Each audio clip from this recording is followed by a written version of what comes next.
Helgi, nýliðarnir, þeir létu ykkur virkilega hafa fyrir hlutunum í kvöldið, ekki? Já, þeir voru bara mjög flottir og spiluðu hitt alveg svaka vel í fyrra hálfleik en það náttúrulega manni finnst það alltaf verið manni sem sagt varnarliðinu finnst það alltaf verið okkur að kenna en við vorum dálítið svona, við vorum ekki nógu aggressífir og þeir bara fengu að gera það sem vildu og þeir svínhittu og eru bara mörg lið.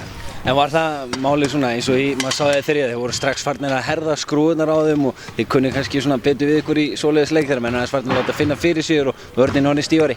Já, ég meina okkar vörn byggist að því að vera aggressífir og brjóta rytmann hjá sóknarliðinu, láta það fara í eitthvað sem þeir kannski vilja ekki endilega gera og geta ekki bara hlupið kerfið sín bara eins og smurð vél eins og þeir gerðu í fyrra hálfleik, þeir bara hlupuð þangað sem vildu hlaupa og fengu skotin út frá því sem voru góð skot og þeir hittu og bara við höfum ekki efni á að koma, það var svona einhver venslu fílingur í mönnum fannst manni og við höfum bara ekki efni á því.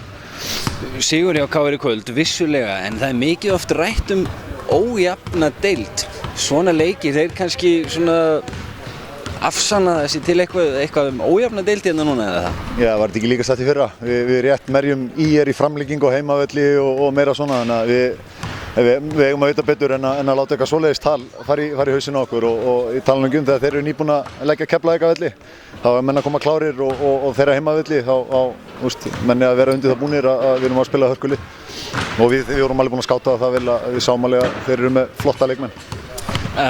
Helgina er hörkuleikur hjá okkur og svo er einmitt leikur gegn IR þeir eru að fara í bikarinn á móti Haukum B en við höldum okkur við deildina. KR IR síðustu ár, þetta er mjög athyglisverður reymur. Já, við höfum alltaf verið eitthvað að ströggla við þá. Það er sama hver staðan er í deildinni, við höfum alltaf átt ykkur vesinni með það og bara eins og í fyrra, það var framlindur leikur og Seljaskóli-leikinir hafa alltaf verið eitthvað bölvaströggl og þannig að það er sama, menn eiga að vita að IR eru flottir og virðast vera góðir núna eftir að Borse kom, þannig að ég er bara að vona að við lokum árinu á einum bara alvöru KR leik, varnarleik það aðlega. Takk fyrir Helgi. Takk sem leiðis.